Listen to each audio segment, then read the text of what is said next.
Yang saya hormati segenap para pembicara yang telah hadir di Zoom meeting pada pagi hari ini dan seluruh hadirin yang saya banggakan. Akan memandunya secara Islam.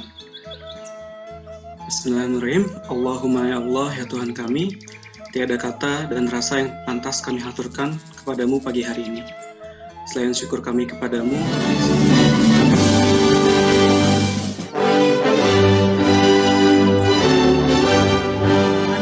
pemasaran produk kerajinan bambu di Kecamatan Selaawi, Garut.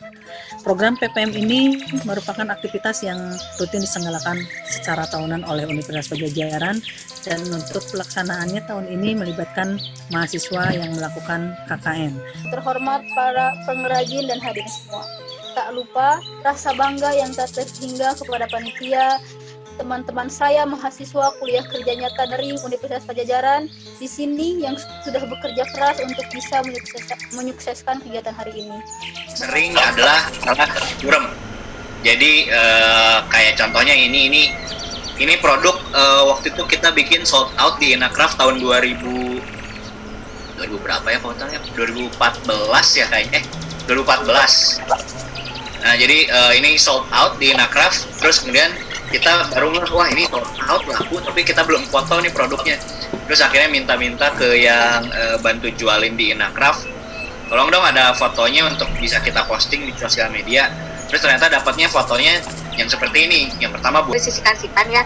Jadi setiap foto itu harus dideskripsi agar rekam jejaknya itu terekam dengan bagus gitu ya dari awal. Nah itu saya hanya mau bertanya dari sisi itu aja.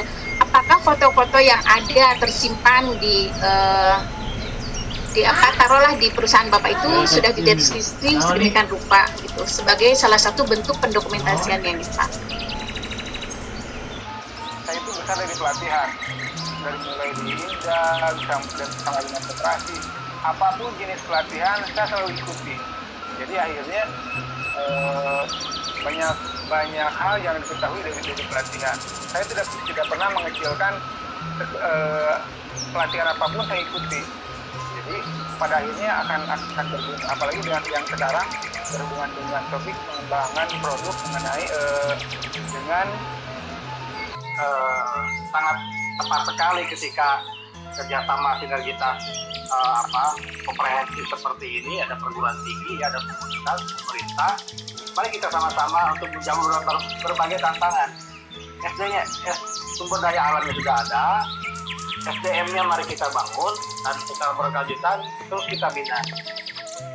Kita terus mengembangkan sumber daya alam dan sumber daya manusia yang ada ini. cara mengkolaborasikan hasil kerajinan dengan kawasan wisata berbambu. Baik, terima kasih Pak Cecep. Pada Pak Ridwan, apakah mau langsung dijawab atau mengumpulkan beberapa pertanyaan terlebih dahulu? Mungkin bisa dijawab terlebih dahulu yang cara kolaborasi kerajinan dengan pariwisata, Pak. Oke. Ya baik. Jadi kalau untuk itu, jadi kan kita berbicara pola ini juga tidak lepas dari kelembagaan. Kalau dari sisi regulasi udah clear ya. Antara desa sudah.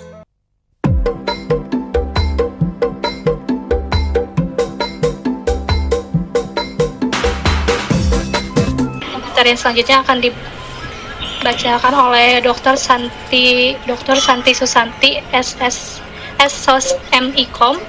Yang akan saya bicarakan adalah mengenai tentang potensi produk kerajinan bambu di Selaawi, Kabupaten Garut. Sebagai hati itu bisa personal branding dengan menggunakan kacamata bambu atau jam tangan bambu misalnya. Nah, besek juga mungkin besek tidak hanya PPT ya kalau zaman dulu. Besek itu tidak dikemas dengan kemasan yang sangat tradisional, tapi besek itu menjadi kemasan yang sangat etnik dengan misalnya menampilkan variasi ada tali-tali atau misalnya ada dudukan yang di bawahnya. Terus besek itu juga bisa ini pakai teng-tengan gitu. Nah, itu orang bisa ini ternyata besek tidak hanya zaman dulu gitu, tapi ternyata besek sudah menjadi produk yang inovatif untuk digunakan zaman sekarang. Apa itu menarik dengan menjadi binaan lembaga perbankan? Oh iya. Saya mohon penjelasan Karena ya seperti tadi dikatakan Ibu, kebanyakan ya prinsipnya istilahnya kita mau pinjam diberi kemudahan atau apa oleh pihak bank, tapi ternyata ada apa itu istilahnya berikan kita keuntungan kerjasama dengan pihak bank tanpa kita berikan bayaran atau angsuran atau ya istilahnya pinjaman dari bank, tapi justru pihak bank memberikan dorongan kepada pengrajin. Bagaimana itu yang lebih jelasnya, Bu? Demikian. Ya. Terima kasih Pak Ayi atas pertanyaannya. Bagus sekali pertanyaannya untuk memotivasi para Bapak Ibu pengrajin supaya lebih semangat lagi. Nah ini gini Pak, kan yang selama ini yang kita tahu kan Bapak tadi ya meminjam permodalan dari bank, baru kita bisa bikin produk, tapi kita punya beban untuk membayar tiap bulan. Nah yang kita tidak inginkan adalah hal yang seperti itu. Tapi di sini Bang, saya ingin Bapak Ibu menjadi grup masuknya WUBI. Nah saya mungkin insya Allah bisa untuk bukan memfasilitasi tapi memperkenalkan, karena yang saya tahu ini adalah di Bank BI cabang Tasikmalaya itu adalah dia mengakomodir daerah-daerah seperti Priangan Bandung Priangan Timur itu, dan Garut menjadi salah satu bagian itu.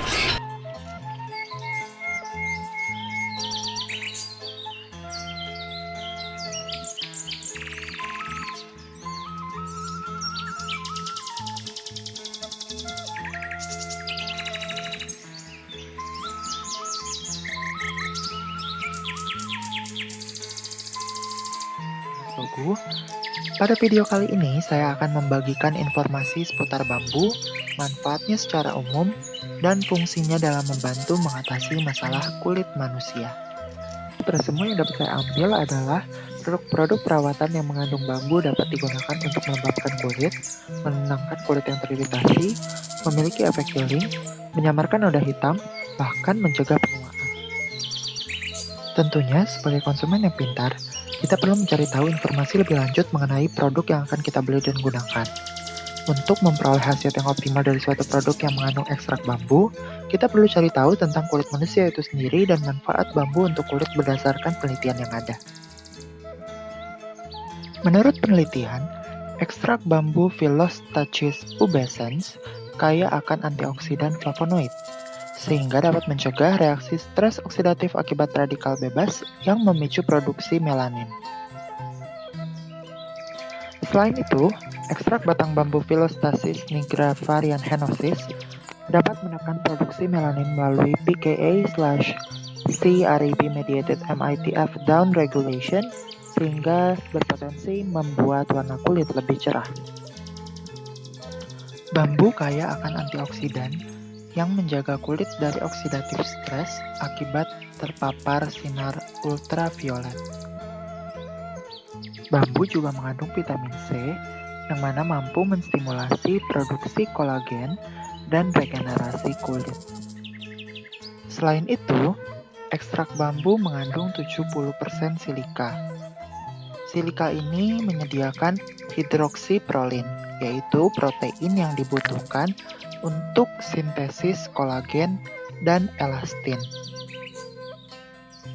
Silika juga berperan sebagai perekat yang membuat kulit mampu menarik air untuk menyediakan kelembapan dan fleksibilitas, yang mana akan menyamarkan kerutan dan membuat kulit tampak lebih muda. Ekstrak bambu mengandung silika yang mampu menyediakan kelembapan kulit. Ketika kulit kita lembab, cahaya dapat dipantulkan sehingga membuat kulit terlihat bercahaya atau glowing. Selain itu, terdapat metanol dan healing properties yang berperan sebagai anti-inflamasi atau anti radang, sehingga membantu menenangkan kulit yang radang. Pada video berikut bukan bertujuan untuk mengiklankan produk tertentu, namun hanya untuk mengedukasi bagaimana cara penggunaan yang baik dan benar. Sekarang akan saya gunakan dan saya aplikasikan ke model adalah yang ini. Cara pakai yang pertama, setelah membersihkan wajah, buka mask starter dan keluarkan kapas. Nah, di sini jadi model sudah membersihkan wajahnya terlebih dahulu, dan kemudian di sini produknya ada terbagi menjadi dua, ada starter pack atau yang tahap untuk memulai dan baru tahap maskernya. Cara pakai yang tahap kedua adalah kenakan kapas sisih kasar dengan lembut dalam gerakan melingkar.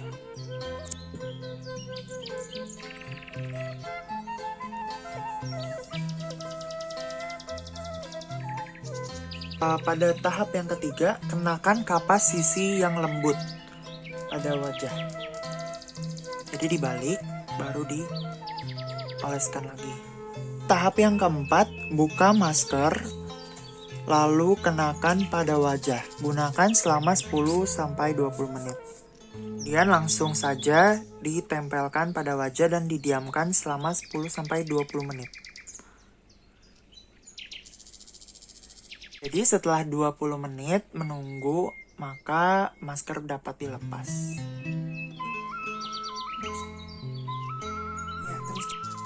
Di sini dapat kita lihat yaitu dengan penerangan ruangan yang sama, kemudian dengan alat foto yang sama dan tanpa editing. Ternyata setelah pemakaian produk perawatan kulit dari bambu, di sini model terlihat wajahnya lebih cerah, kemudian juga garis-garis kerut bawah mata juga memudar.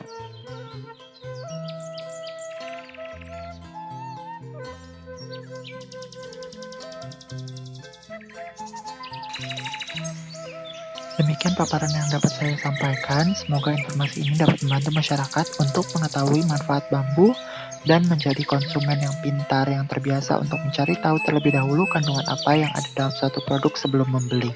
Terima kasih.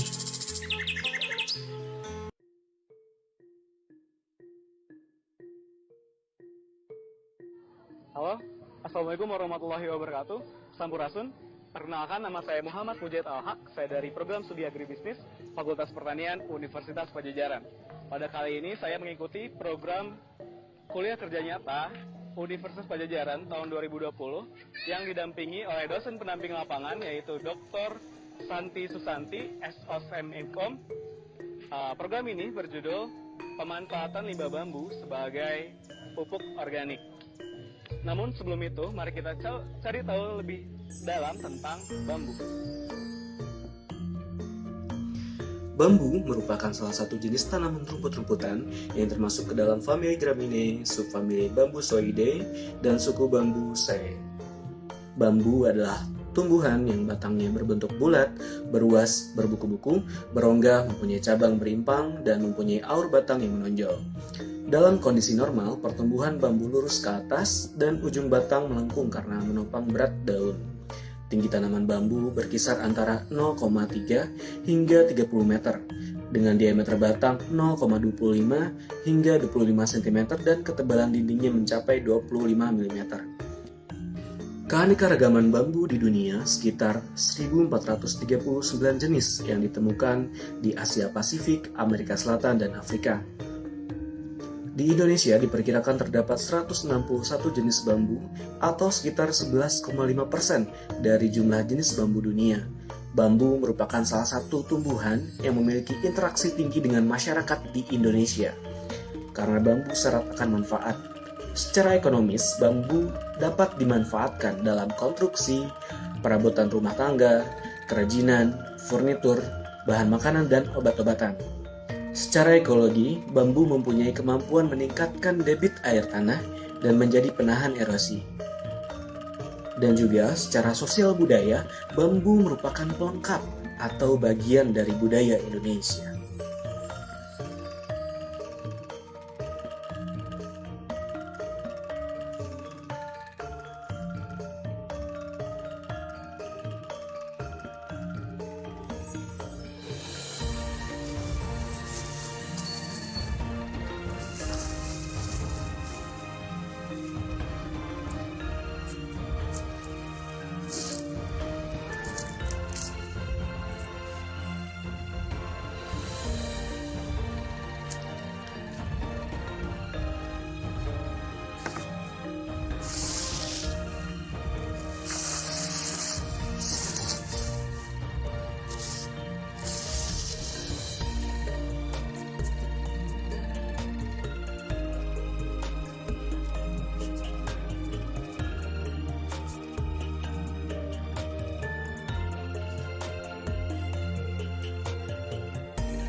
Bismillahirrahmanirrahim. Assalamualaikum warahmatullahi wabarakatuh.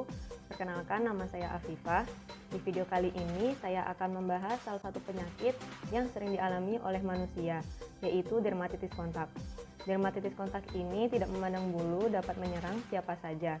Salah satunya adalah para pekerja yang menggunakan bambu. Bagaimana penyakit ini dapat muncul dan bagaimana cara mencegah penyakit ini? Di video kali ini, insya Allah saya akan membahas mengenai hal-hal tersebut. Indonesia sendiri kaya akan sumber daya alamnya, salah satunya adalah bambu. Berdasarkan dari sumber yang didapatkan, Indonesia menduduki peringkat ketiga sebagai negara yang memiliki sumber daya bambu terbanyak di dunia. Selain itu, Indonesia juga menduduki peringkat kedua sebagai negara yang melakukan ekspor bambu terbanyak di dunia. Sehingga banyak warganya yang menggunakan bambu sebagai bahan dalam pekerjaan. Salah satunya ada di Kecamatan Selaawi, Kabupaten Garut. Namun, terdapat suatu keadaan yang dapat mengganggu pekerjaan pada para pekerja ketika mengambil bambu. Salah satunya adalah dermatitis kontak.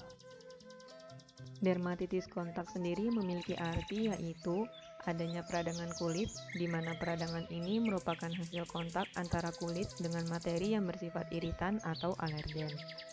Berdasarkan sebuah penelitian yang dilakukan di Polikulit dan Kelamin RSUD Meraksa Kota Banda Aceh yang mengambil rekam medis dari tahun 2015 sampai 2018, didapatkan lebih dari 800 pasien mengalami dermatitis kontak.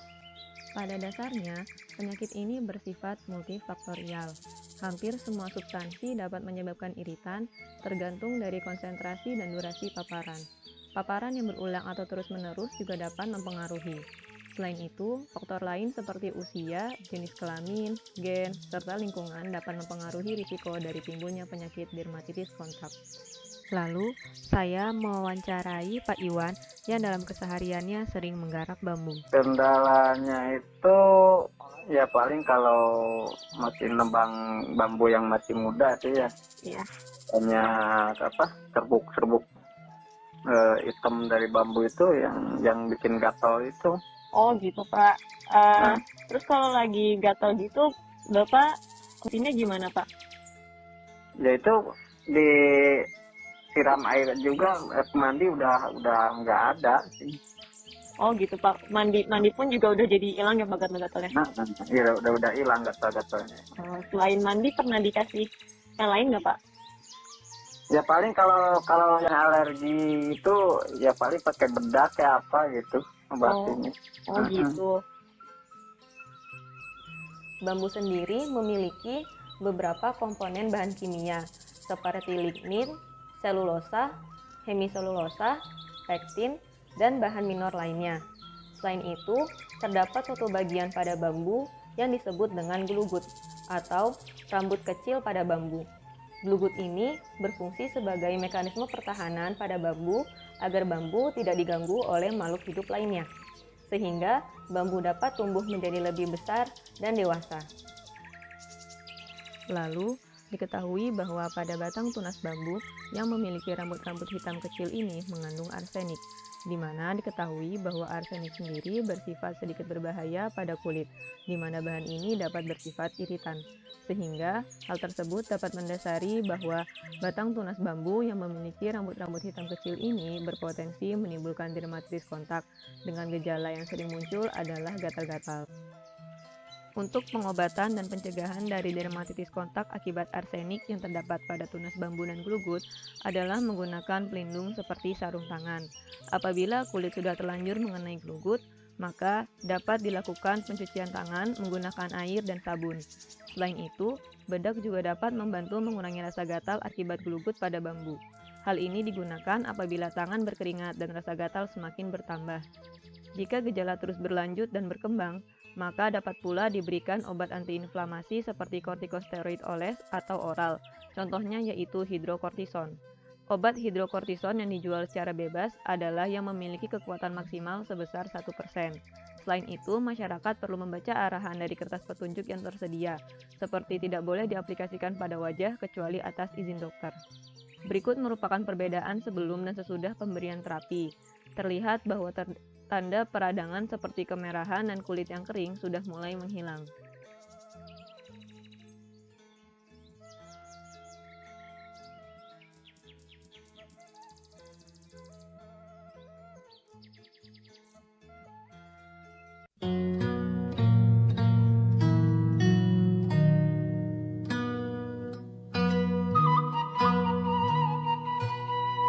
Assalamualaikum warahmatullahi wabarakatuh. Perkenalkan, nama saya Ica Kusnadi, NPM 1704-1017-005 dari Prodi Ilmu Pemerintahan, Fakultas Ilmu Sosial dan Ilmu Politik, Universitas Pajajaran.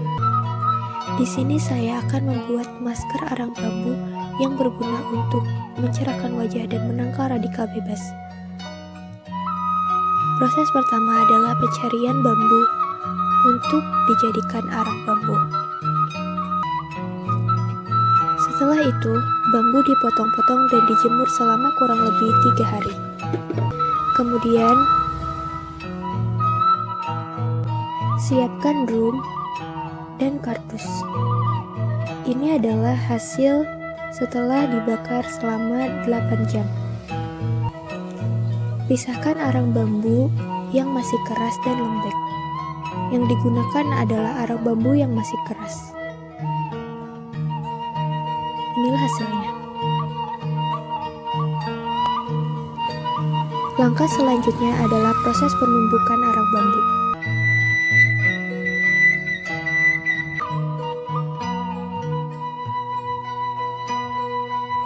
Setelah halus, arang bambu disaring menggunakan saringan.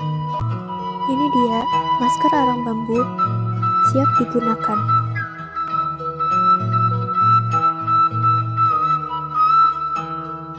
Yang pertama, kita siapkan wadah dan takaran.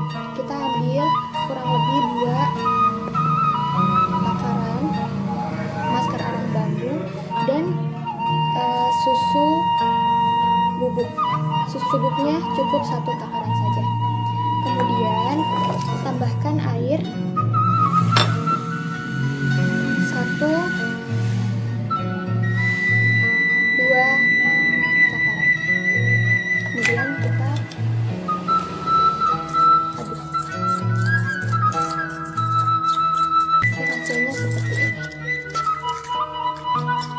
Ini bisa langsung digunakan.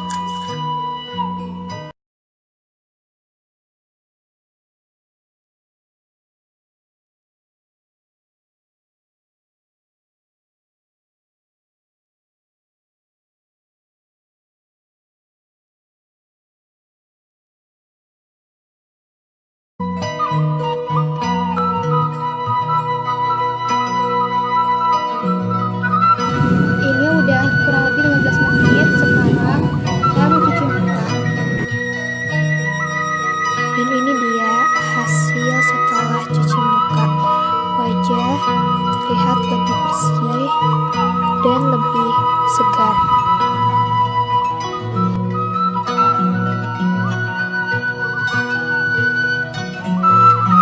Jadi sekarang saya sudah bersama TSA. Di sini saya akan memperkenalkan produk yang telah saya buat. TSA ini adalah warga dari Kampung Cimuka, Desa Cigadul, Kabupaten Tasikmalaya. Teteh biasa pakai masker nggak, Teh? Biasa pakai masker ya, Teh? Biasanya masker yang Teteh pakai itu apa, Teh? Purbasanti. Teteh tahu nggak kalau masker itu bisa dibuat dari bambu, Teh? Oh, nggak tahu. Jadi di sini saya mahasiswa KKN 4 telah membuat masker dari bambu yang fungsinya adalah bisa menghilangkan komodo, kemudian bisa mencerahkan wajah dan menangkal radikal bebas juga, Teh. Gitu. Teteh kira-kira mau nggak mencoba ini, Teh? Oh, boleh ya. Nanti kita coba. Demikianlah video KKN Virtual Unpad 2020 mengenai program individu yang telah saya laksanakan selama kurang lebih 1 bulan lamanya. Saya ucapkan terima kasih kepada dosen pembimbing lapangan Dr. Santi Susanti, SOS MIKOM, serta pihak-pihak yang telah mendukung dan berkontribusi terhadap program yang telah saya laksanakan. Mohon maaf apabila banyak terdapat kesalahan. Wabillahi taufiq wal hidayah. Wassalamualaikum warahmatullahi wabarakatuh.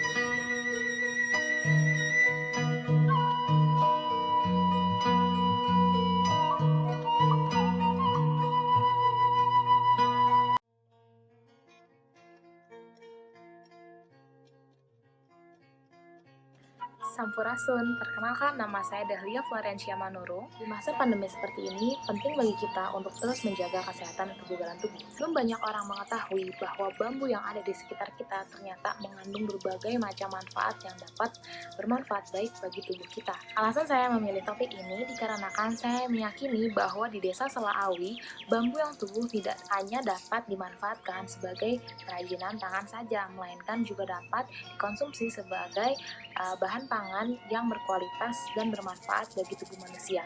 Bambu muda atau yang biasa kita kenal dengan nama rebung memang tidak sepopuler dengan sayuran-sayuran lain seperti brokoli, sawi, bayam, dan lain sebagainya. Namun, dalam rebung ini terdapat berbagai macam vitamin dan mineral dan khasiat-khasiat lainnya yang dapat membantu kita untuk dapat menjaga tubuh kita supaya tetap bugar dan sehat. Berdasarkan informasi yang saya peroleh dari berbagai macam sumber, ternyata rebung ini memiliki sangat banyak khasiat. Manfaat rebung yang pertama adalah mencegah penyakit. Rebung juga dapat menjaga tekanan darah. Rebung juga dapat membantu mengatasi masalah menstruasi dan haid pada wanita. Rebung juga dapat menjaga kestabilan kadar kolesterol tubuh dan kesehatan jantung, dan kolesterol jahat atau jenuh atau bisa juga kita sebut LDL di dalam tubuh.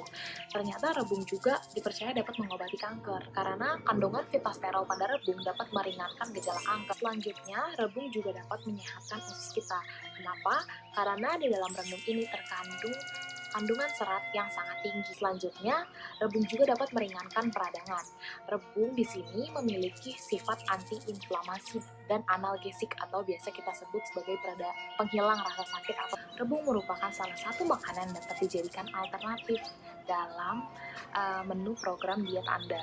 Mengkonsumsi makanan yang kaya akan serat dapat membantu meluruskan lemak pada sistem pencernaan.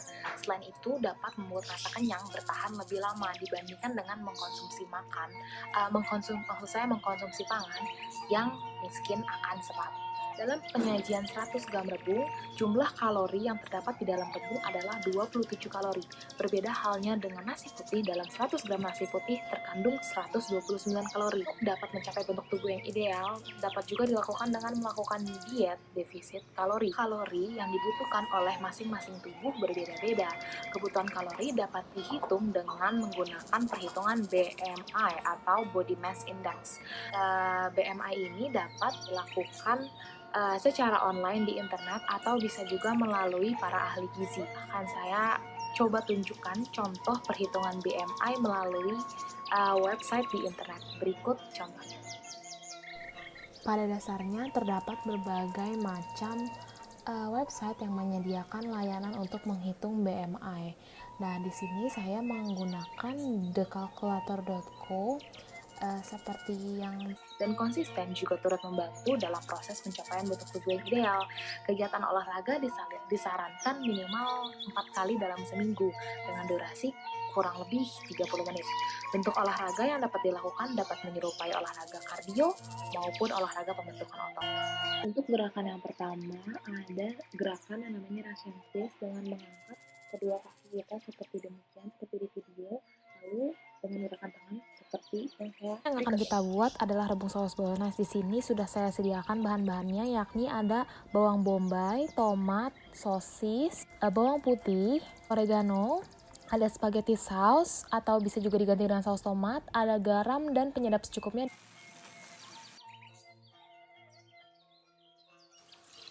Sama mengaduk bisa juga sekalian dicicipi apakah sudah mendapatkan konsistensi. Nah, sudah selesai. Setelah saya plating, saya sajikan bersamaan dengan saus sambal di sampingnya. Terima kasih telah menonton video ini. Saya harap dapat membawa manfaat bagi kita semua. Mohon maaf jika terdapat salah-salah perkataan. Terima kasih. Jadi gimana nih Pak tadi setelah mencoba makanan rebungnya dan melihat video saya mengenai beberapa khasiat rebung, bagaimana tanggapan Bapak? Mulanya saya heran, apa ini makanannya? Ternyata lezat, cukup enak, dan ternyata banyak juga manfaat dari makanan itu. Baru tahu saya. Gitu ya Pak. Oke deh, terima kasih Pak.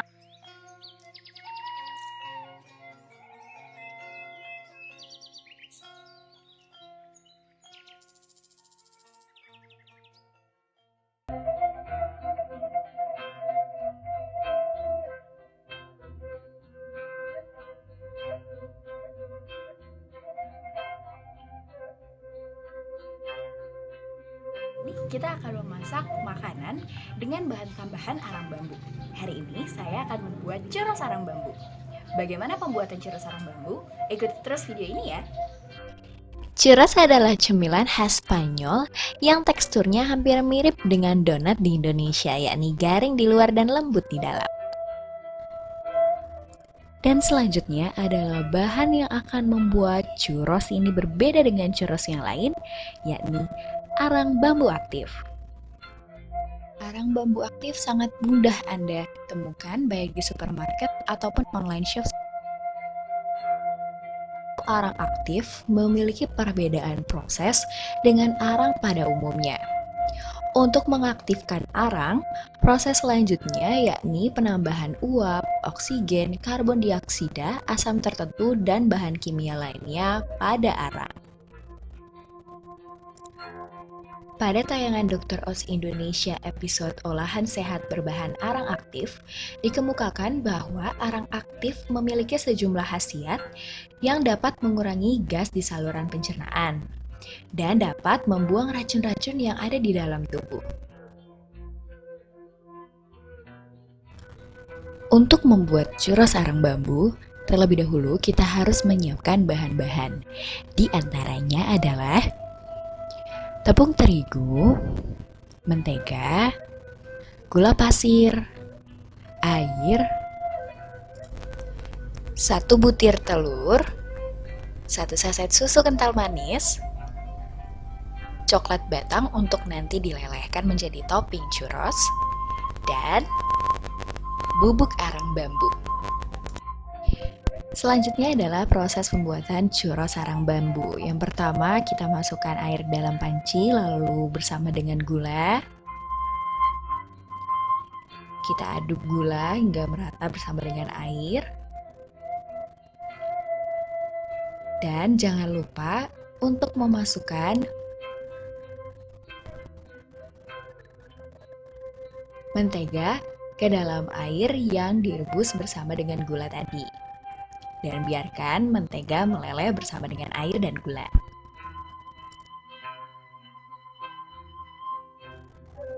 Setelah mentega meleleh bersama dengan air dan juga gula, tuangkan secara perlahan tepung terigu dan aduk hingga adonan menjadi kalis. Setelah adonan sudah berbentuk seperti ini, kita campurkan arang bambu dan aduk hingga merata. Setelah adonan tercampur bersama dengan arang bambu, matikan kompor dan biarkan adonan dingin. Lalu tambahkan 1 butir telur ke dalam adonan. Dan tak lupa untuk menambahkan 1 saset susu kental manis ke dalam adonan. Sekarang kita siapkan cetakan dan juga plastik segitiga. Dan saya membutuhkan gelas di sini untuk bisa memasukkan adonan ke dalam plastik segitiga dan siap untuk digoreng. Nah, cetakan akan kita masukkan ke dalam plastik segitiga, lalu kita potong ujungnya dengan gunting. Kira-kira kalau sudah terbuka ujungnya seperti ini, cetakan juga sudah ada di dalam kantong segitiga. Kita taruh kantong segitiga ke dalam gelas untuk membantu kita memindahkan bahan ke dalam si plastik segitiga ini. Ini dia bahan churros yang sudah masuk ke dalam plastik segitiga dan juga cetakan. Usahakan bahan-bahan sudah dalam kondisi yang dingin atau tidak panas seperti di awal atau seperti semula. Proses selanjutnya adalah kita siapkan wajan di atas kompor untuk proses menggoreng churros arang bambu. Tuangkan minyak dengan agak banyak karena kita akan menggoreng churros arang bambu sampai dengan churros mengambang di permukaan. Pada proses menggoreng atau memanaskan minyak, usahakan menggunakan api yang cenderung kecil. Ini dia hasil dari churros arang bambu. Anda bisa menambahkan topping sesuai selera seperti saya yang menggunakan coklat untuk topping churros bambu. Selamat mencoba di rumah. Ada rasa bambu aktifnya nggak? Percaya nggak kalau itu dari orang? Nggak ada, itu nggak ada rasa pahit kayak apa gimana sih? Nggak ada.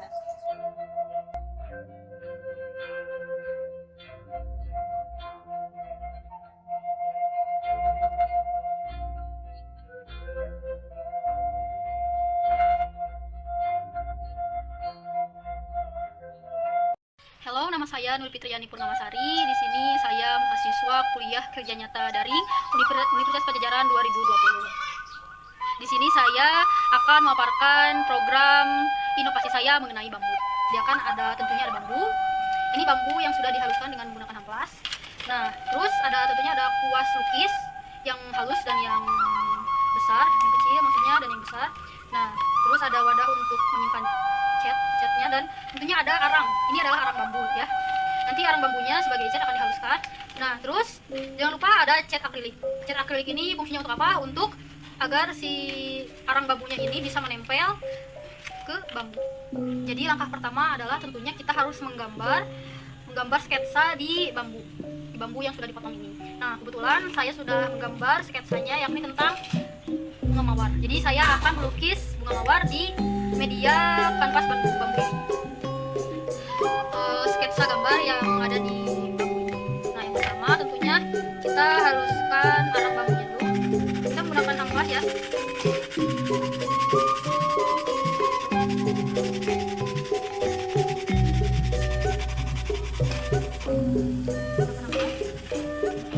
Jadi mungkin tangan kita akan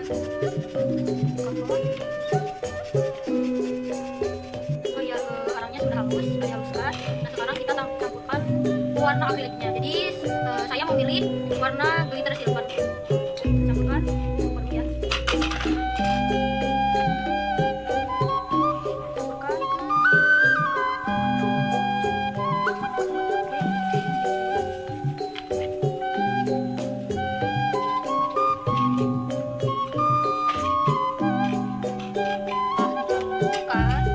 Kita tambahkan air sedikit kayak gini. Kita warna kulitnya sedikit saja.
ya. Salah satunya bisa dijadikan media lukis. Nah, ternyata juga arang bambu yang hitam ini juga bisa dijadikan tinta. Wah, pokoknya sangat bermanfaat. Harus dicoba dikembangkan nih.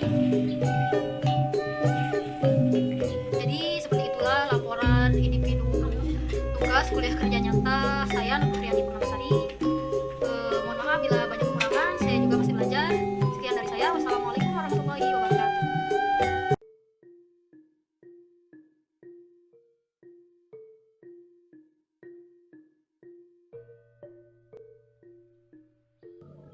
Hello everyone, my name is Adinda Marakania from English Department of Universitas Padjadjaran 2017. And this video is a result of my Student Study Service Program, and the theme is the use of bamboo for hair treatment. I made this video at my house, located in Cirengsud District in Tasikmalaya. Bamboo is known as a plant that has a fast growing speed. Bamboo growth is estimated to reach 7 to 40 centimeters in one day, or even more. Bamboo also has a variety of types. There are around 1,250 types of bamboo that recorded in the world. The use of bamboo in Indonesia is often in the form of materials for handicraft and matting. But in addition to being made as a woven material, bamboo has benefits for hair treatment. Bamboo has a substance called silica, and it is located in the bamboo leaf. Silica contains alkaline, and alkaline serves to regulate the level of acidity in the body due to the intake of nutrients that can be less balanced. Someone who is deficient in alkaline substances will have a scalp that is more prone to infection and hair loss. Silica can strengthen tissues in the hair to prevent hair loss. It is also can soften hair and make them shinier. Silica also plays a role in bringing nutrients to the hair follicles to ensure that all essential materials needed for hair growth are fulfilled. From the recipe that I got from Sajian Sedap website, the following is a method for making nutritious bamboo and honey concoction for skin and hair treatment. The tools and materials needed are quite simple. A few strands of bamboo leaves, water, honey or sugar to add flavor, and a pan for boiling. First of all, let's wash the bamboo leaves clean and cut them into small pieces so that they are easy to put in the pan. The second step is boiling the water for several minutes. Put the bamboo leaves that have been washed and cut in the boiling water. Wait for 5 minutes. After 5 minutes, the concoction of bamboo water is ready. Please add honey or sugar to add flavor. Drink this bamboo honey concoction daily to get a maximum result.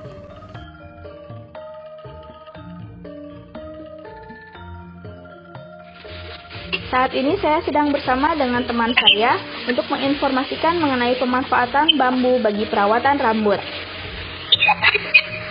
Halo semuanya, nama saya Aura Putri. Niki sudah tahu belum sebelumnya kalau bambu itu ada manfaatnya untuk kesehatan rambut? Loh, misalnya kan bambu itu buat bahan nyaman. Nah iya, jadi sebenarnya bambu itu mengandung zat silika di daunnya. Silika ini zat yang berguna untuk kesehatan, bukan hanya rambut saja sebenarnya, tapi untuk kulit dan lain-lain juga. Oh, cara penggunaannya bagaimana? Dari sumber yang saya baca, kita bisa memperoleh silika dengan merebus daun bambu selama 5 menit. Air rebusan bambu ini cara penggunaannya itu diminum, bukan dipakaikan ke rambut secara langsung.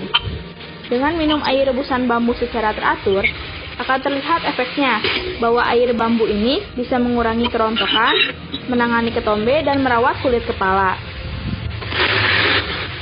Oh begitu, terima kasih atas informasinya. Mungkin nanti aku udah bikin air bambu ini di rumah.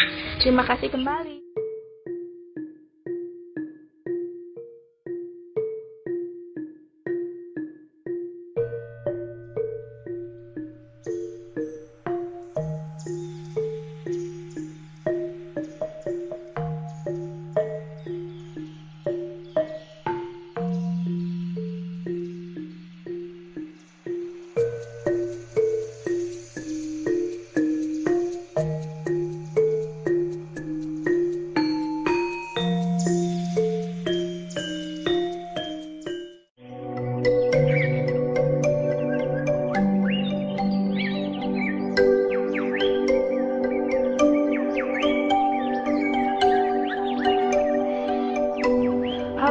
Perkenalkan, saya Azria Zahra dari Fakultas Ilmu Komunikasi Universitas Pajajaran. Pada kesempatan kali ini, saya akan menyajikan program KKN dengan judul Pemanfaatan Daun Bambu sebagai Teh Herbal untuk Kesehatan Tubuh. Saya akan menyajikan program ini dalam bentuk podcast. Untuk penjelasan lebih lanjut, saya akan memutarkan podcastnya di video ini. Selamat mendengarkan.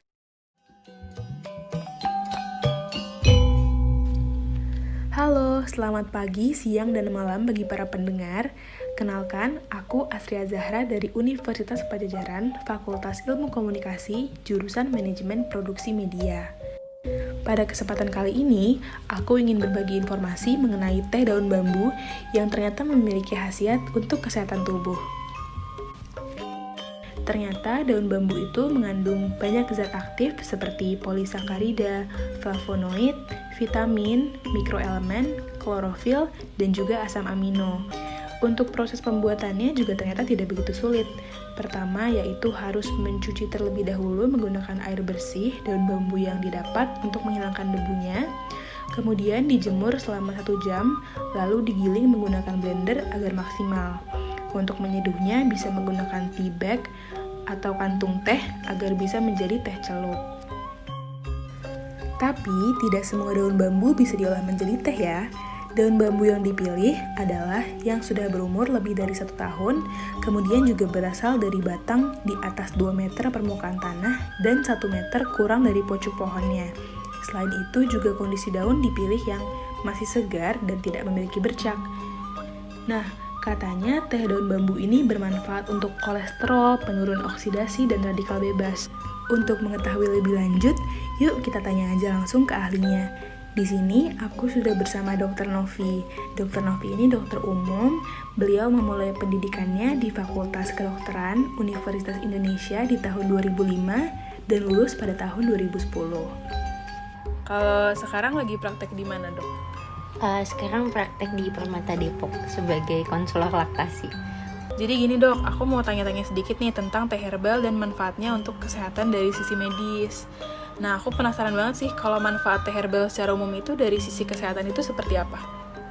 Teh itu tinggi antioksidan, jadi biasanya untuk mencegah aging, mencegah penuaan, itu sih yang paling banyak dipakai kalau dari segi medisnya. Terus Dok, aku baca-baca di internet ada nih daun bambu dijadiin teh dan katanya banyak banget manfaatnya karena di dalamnya mengandung banyak zat aktif yaitu ada polisakarida, flavonoid, vitamin, mineral, klorofil, dan asam amino. Itu bisa dijelasin gak Dok manfaat dari kandungannya? Manfaatnya itu flavonoid itu anti-aging, vitamin sama mineral kalau kerja bareng bisa untuk meningkatkan sistem imun dan menjaga daya tahan tubuh. Yang lainnya itu untuk menurunkan lemak darah dan mencegah dengan menurunkan lemak darah itu mencegah penyakit kardiovaskular. Banyak ya ternyata manfaatnya dari teh herbal sendiri itu. Terus ada bedanya nggak sih Dok pengobatan secara herbal dan dari obat-obatan medis gitu? Oh jelas ada. Kalau dari pengobatan medis itu dosisnya sudah pas, sudah fix.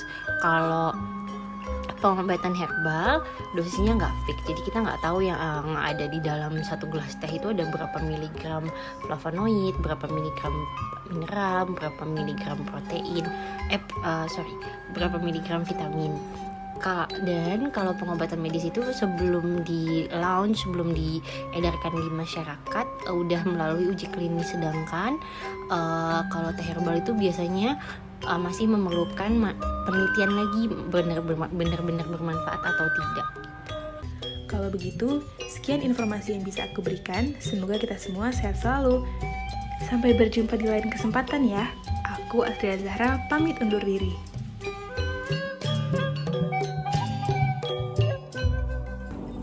Oke, sekarang aku sudah bersama Jihan. Tadi kita udah dengerin podcastnya bersama-sama juga.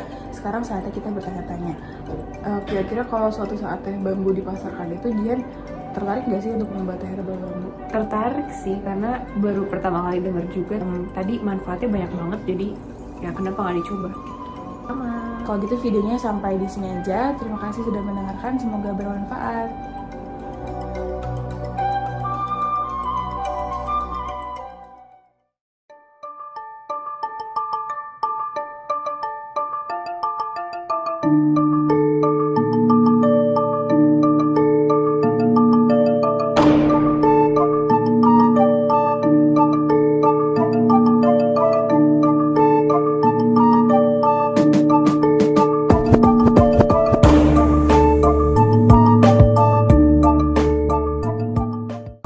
Assalamualaikum teman-teman, apa kabar semuanya? Perkenalkan, saya Intan Nurul Hovifah dari Fakultas Keperawatan Universitas Pajajaran. Pada kesempatan kali ini, saya ingin berbagi informasi nih mengenai manfaat ekstrak air bambu bagi kesehatan. Menurut M. Siegler tahun 1996, bambu ini memiliki 700 klasifikasi spesies di seluruh dunianya. Di Indonesia sendiri, bambu ini dapat tumbuh dengan baik. Ekstrak air bambu dapat kita peroleh dari bambu muda yang dikenal dengan nama rebung. Kandungan rebung ini kaya akan protein, serat, mineral, vitamin, dan juga nutrasetika lainnya yang bermanfaat bagi tubuh. Apakah teman-teman tahu manfaat ekstrak air bambu ini bagi kesehatan? Dan ternyata manfaatnya itu banyak loh. Di antaranya sebagai antiinflamasi, sebagai anti diabetes, sebagai anti kanker, dan salah satunya anti hipertensi. Wah, memang ada kandungan apa dalam ekstrak air bambu? Berdasarkan Edudharma Jurnal yang ditulis oleh Siti Hajianti, memaparkan bahwa rebung ini memiliki beberapa kandungan zat aktif, salah satunya yaitu flavonoid. Nah, flavonoid ini yang merangsang kerja dan aktivitas diuretik. Mekanisme kerja dari flavonoid ini yaitu menghambat reabsorpsi dari natrium dan juga kalium. Karena reabsorpsi natrium dan juga kaliumnya terhambat, maka terjadilah peningkatan elektrolit di dalam tubulus, sehingga proses diuresis akan berlangsung lebih cepat. Karena proses diuresis yang berlangsung lebih cepat menyebabkan volume plasma dalam darah menjadi menurun, yang kemudian akan diikuti dengan penurunan curah jantung. Penurunan curah jantung ini pada akhirnya akan disertai dengan penurunan tekanan darah menurut Latu Konsilien 2014 dan Kurniawati 2015. Hal tersebut juga dibuktikan dengan penelitian yang dilakukan oleh Jimmy dan Priyanka yang menyebutkan bahwa ekstrak air bambu ini memberi pengaruh terhadap penurunan angka terjadinya hipertensi. Nah, sekarang teman-teman tahu kan manfaat dari ekstrak air bambu itu sendiri? Tonton terus videonya sampai akhir dan selamat menyaksikan!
Assalamualaikum warahmatullahi wabarakatuh. Pada kesempatan ini, saya akan menyajikan program individu KKN dengan judul Desain Pengelolaan Lahan sebagai Destinasi Wisata dengan konsep agroforestry bambu, yang meliputi kegiatan pengelolaan bambu secara berkelanjutan dan pemanfaatan bambu yang terintegrasi antara sektor hulu, tengah, dan hilir dalam mendukung industri bambu rakyat di Indonesia, khususnya di Jawa Barat.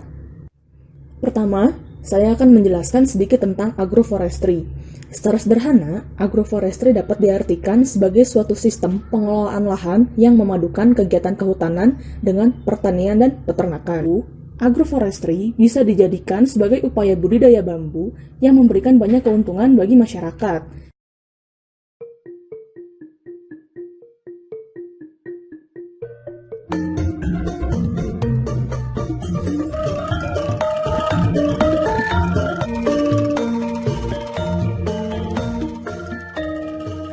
Pertama, saya akan menampilkan area hutan bambu terlebih dahulu.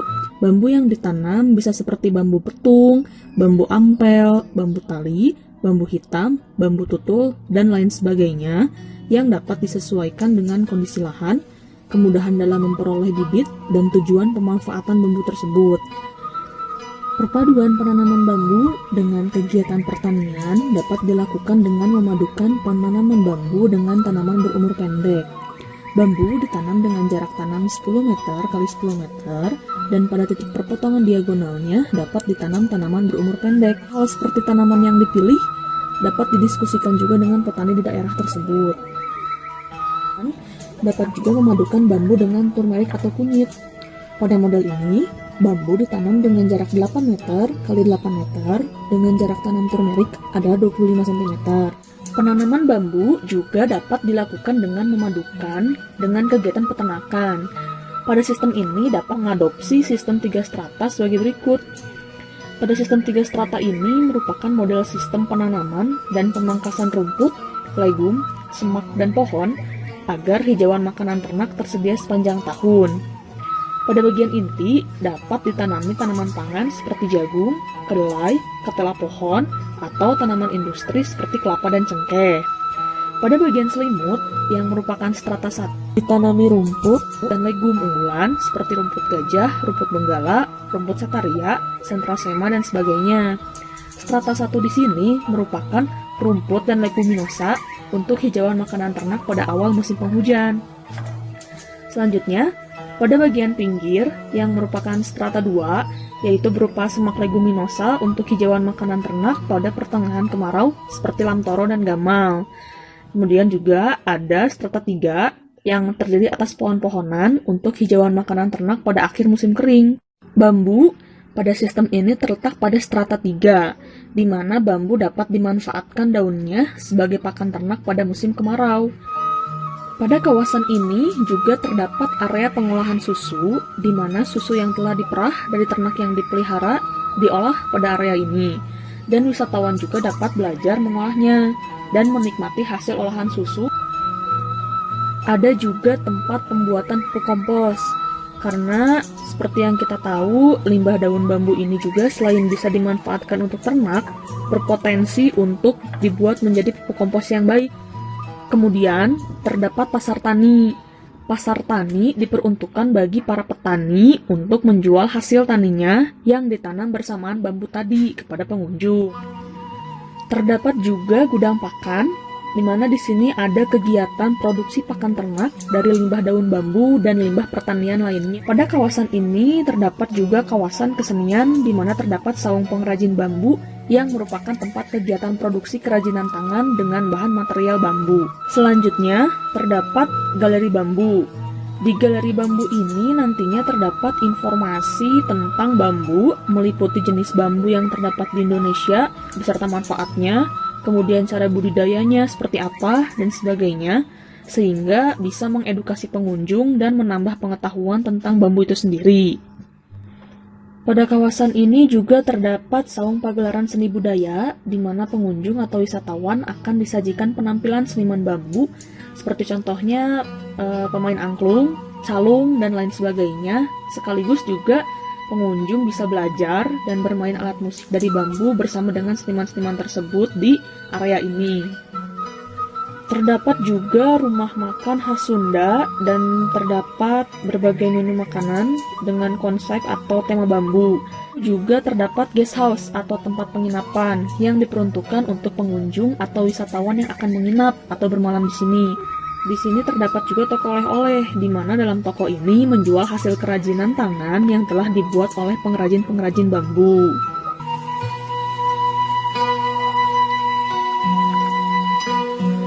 Yuk, mari kita budidaya bambu dengan konsep agroforestry sebagai upaya untuk mendukung industri bambu rakyat, meningkatkan kesejahteraan masyarakat, meningkatkan produktivitas lahan, dan melestarikan hutan. Sekian dari saya, Afira Zahra. Wassalamualaikum warahmatullahi wabarakatuh.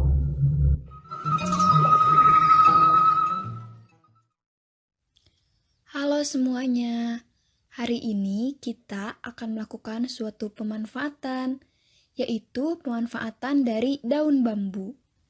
Bambu merupakan tumbuhan tinggi yang merumpun, memiliki batang yang bulat berlubang pada bagian tengahnya, serta bersekat atau beruas. Juga bambu memiliki buku-buku. Berikut adalah cara untuk pengambilan daun bambu sehingga dapat dimanfaatkan sebagai pakan untuk ternak kambing. Pertama-tama, siapkan alat yaitu golok dan plastik. Kemudian dilanjutkan dengan mengambil daun bambu atau memotongnya pada bagian yang muda, diusahakan agar lebih mudah.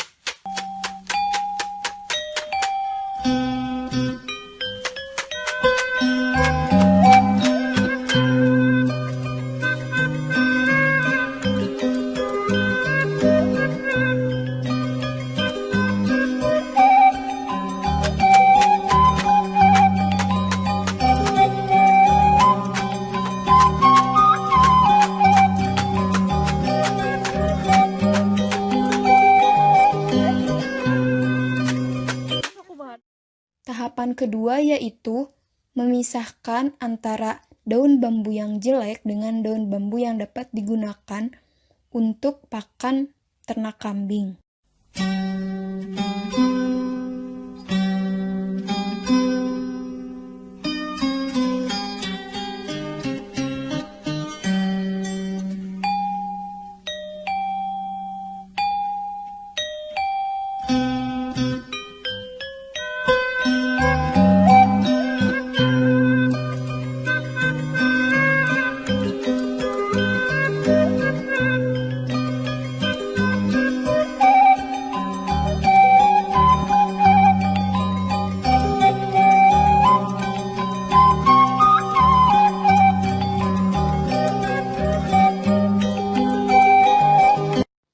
Tahapan selanjutnya yaitu proses pemisahan daun bambu dari tangkainya. Sebenarnya, untuk ternak kambing sendiri dapat diberikan secara langsung setelah diambil seperti ini. Namun, dapat dilakukan pula pengawetan dengan cara penjemuran, di mana penjemuran ini dilakukan untuk mengurangi kadar air yang terdapat pada daun bambu sendiri. Penjemuran dapat dilakukan tergantung pada cahaya matahari, apakah terik atau tidak. Penjemuran yang kami lakukan yaitu selama 2 hari karena cuaca yang mendukung. Maka dari itu, daun bambu ini sudah dapat dikemas. Ini merupakan satu kunjungan yang saya lakukan kepada peternak setempat yaitu Bapak Endang, di mana beliau memiliki beberapa kambing dan juga domba. Yang dimiliki oleh Bapak Endang ini dalam keadaan sehat, sehingga tidak membutuhkan daun bambu sebagai obat. Ai iya osok make daun bambu, Mang. Osok. Tapi ayeuna mah eukeur henteu mencret. Henteu mencret, namun mencret kalau dibere.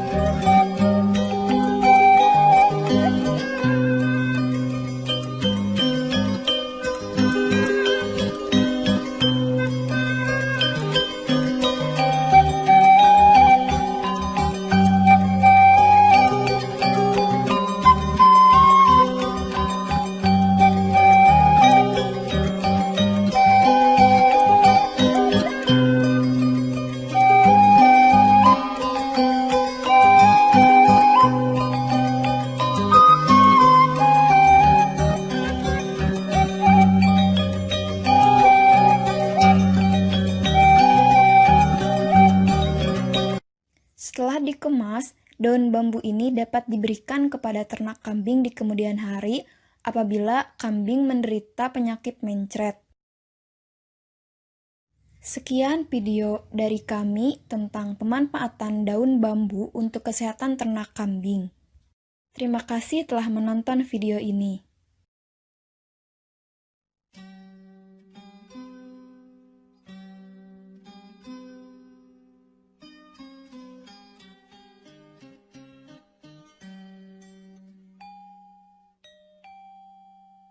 Assalamualaikum warahmatullahi wabarakatuh. Perkenalkan, nama saya Cindy Yulia dari Fakultas Peternakan Universitas Pajajaran. Di sini saya akan memperlihatkan serta menjelaskan mengenai kegiatan KKN PPM integratif saya dengan judulnya yaitu pemanfaatan arang bambu sebagai pasta gigi. Selama kegiatan saya ini, saya dibimbing oleh dosen pembimbing lapangan yaitu Ibu Santi Susantia. Ketika kita berbicara tentang manfaat arang untuk gigi, kita sebenarnya membicarakan tentang arang aktif ini atau activated charcoal. Arang aktif ini sendiri terbentuk dari kayu lunak seperti kayu tanaman bambu, di mana hasil karbonisasi bahan-bahan tanaman tersebut menghasilkan bubuk hitam dengan permukaan berpori yang memiliki kemampuan menyerap tinggi.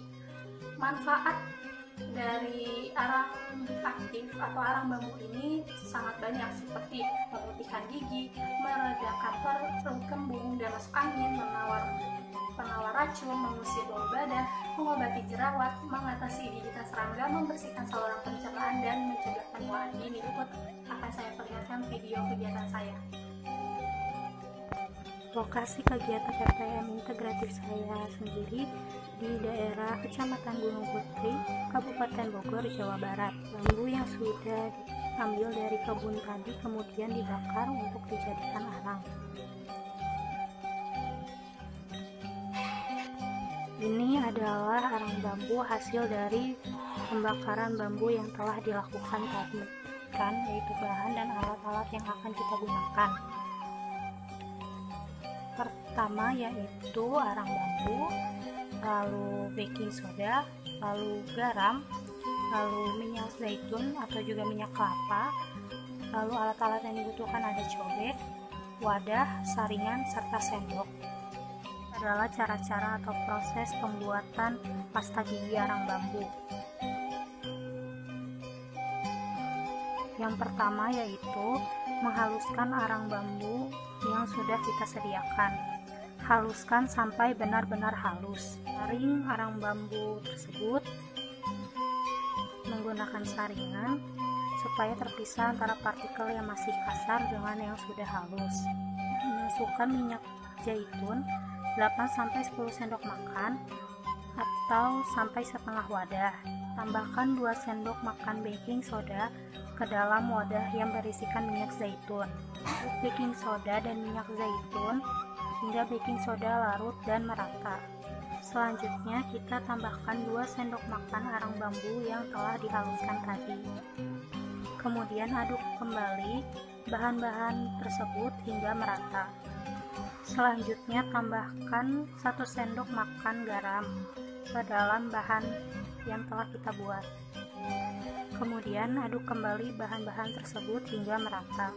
Terakhir, setelah bahan-bahan tersebut tercampur, diamkan beberapa jam hingga bentuknya agak padat atau sudah seperti pasta gigi.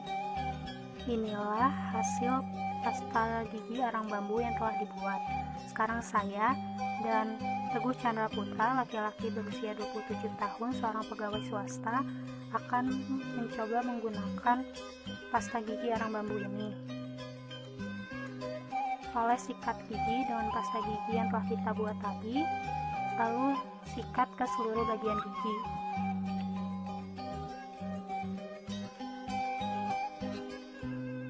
Setelah selesai, jangan lupa untuk berkumur menggunakan air bersih.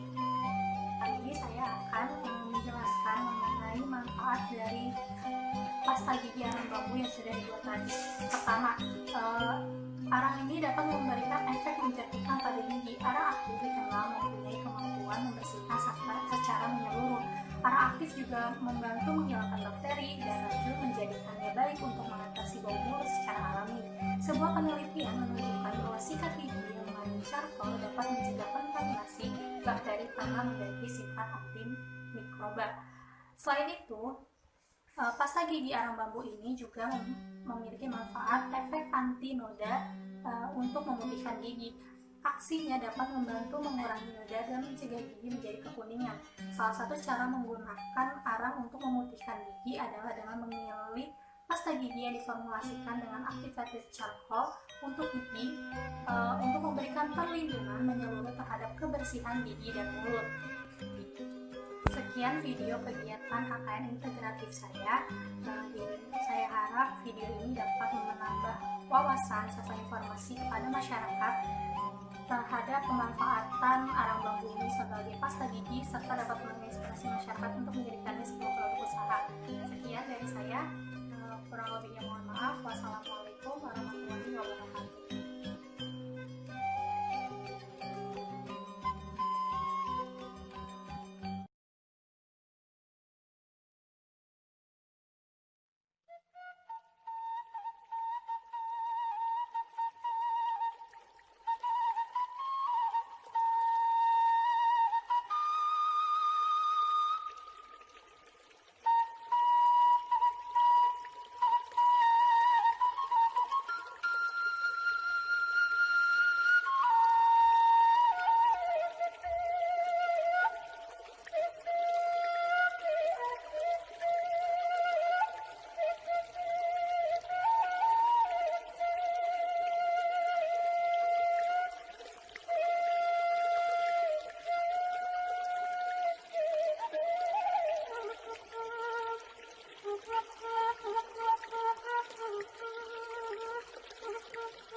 Saya namanya Diswanudar Utama.